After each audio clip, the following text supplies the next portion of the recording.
Everyone visits Valletta, but almost no one tells you about Birgu. And after coming here, I honestly felt like this place was more beautiful, more authentic, and way more peaceful than I expected. If you want to see what Malta really feels like, this is where you need to come. Birgu is one of the oldest and most historic cities in Malta, once serving as the base of the Knights of St. John, long before Valletta was even built. But what stood out to me the most was how real it felt, with narrow streets, traditional Maltese houses, and locals just living their daily life around you. Compared to Valletta, it feels quieter, more intimate, and honestly like the kind of place most tourists completely miss. When I visited Birgu during my Malta road trip, I realized you can easily explore the whole place in just a few hours without rushing. Everything is so close to each other, so you can walk through the streets, visit the main spots, and enjoy the marina all in one go. But if I came back again, I would definitely stay here for a night, because this is the kind of place where you really feel the authentic and relaxed side of Malta. I started my walk at Fort St Angelo, which has some of the best views over the Grand Harbour. From there, I walked down to the Vittoriosa Waterfront, and honestly, this was one of my favorite spots with its yachts and relaxed atmosphere. Just a few minutes away, I checked out the Malta Maritime Museum to learn more about Malta's naval history. Then I visited the Inquisitor's Palace, which felt surprisingly unique and a bit mysterious compared to other places in Malta, and I didn't expect it to feel that different. As I kept walking, I came across the small but beautiful oratory of the Holy Cross. Victory Square felt like the center of everything, with locals and historic buildings all around. Right next to it, St. Lawrence's Church really stood out with its impressive architecture. I also stepped into the Parish Church Museum nearby to see some interesting religious artifacts. One of the quieter spots I found was St. Joseph Oratory, which felt much more peaceful. And I finished my walk at St. John Bastion, where the views and the atmosphere were absolutely worth it. One of the best things I did in Birgu was simply exploring the narrow historic streets and getting lost without any plan. And honestly, this ended up being one of my favorite parts of the whole experience. Walking along the marina was also a highlight, especially with all the yachts and the calm atmosphere around. I spent some time just watching the boats in the harbor, which was surprisingly relaxing. Another thing I really enjoyed was wandering through the quiet local neighborhoods and observing daily life.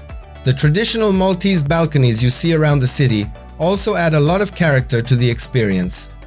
I also took a short ferry ride across the harbor, which gives you a completely different perspective of the area. Sitting at a waterfront cafe for a coffee or a drink is something I definitely recommend.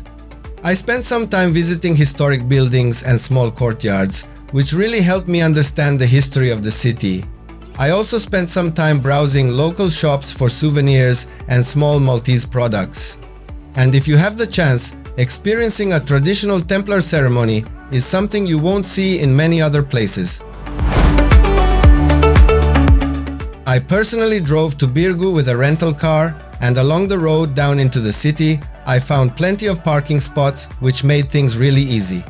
It's also very easy to reach by public transport, hop-on hop-off buses, or even Uber and Bolt, and from Valletta, it's only about a 10-minute drive. Another time, I took a ferry from St. Julian's, and you can also use water taxis from Valletta, which is actually one of the most scenic ways to arrive. Once you're there, walking is definitely the best way to explore, but renting a scooter or bike can also be a fun option. I didn't stay in Birgu myself, but while walking around, I noticed several boutique hotels in historic buildings that looked really charming. I also came across quite a few Airbnb-style apartments tucked into the narrow, authentic streets, which felt like a great way to experience the local atmosphere. If you're looking for something quieter and more authentic compared to places like Valletta or St. Julian's, Birgu is definitely a great place to stay.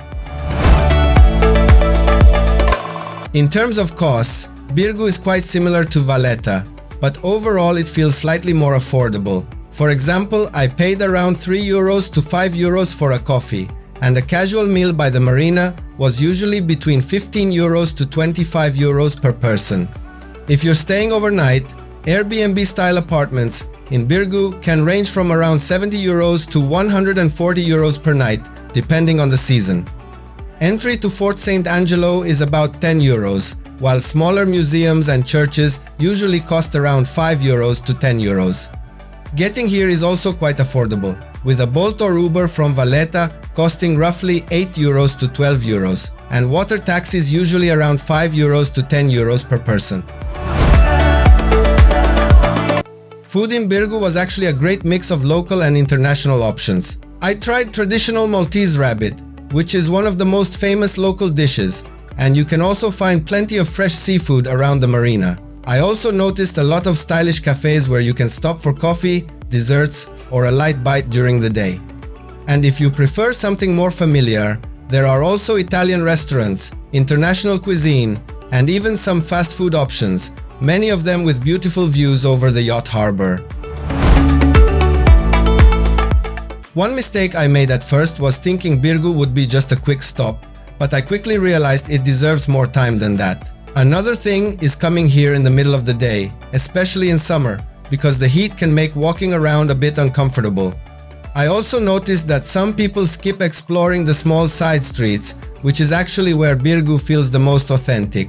Not checking the ferry or water taxi options is another mistake, because it's one of the easiest and most enjoyable ways to get here. And finally, many visitors don't stay for sunset, which in my opinion is one of the best times to experience the atmosphere of Birgu. One thing I noticed while walking around Birgu is that the streets are quite narrow and uneven, so wearing comfortable shoes really makes a difference. When I visited during the day, the heat was pretty strong and there wasn't much shade, so coming early or later in the afternoon is a much better idea. I'd also recommend carrying some cash because I came across a few smaller places that didn't accept cards. Another thing I learned is to check the ferry or water taxi schedule in advance, especially in the evening, as services can be less frequent than expected. I also realized that Birgu is not a place to rush. It's more about slowing down and enjoying the atmosphere. And honestly, getting a little lost in the small streets turned out to be one of my favorite parts of the experience.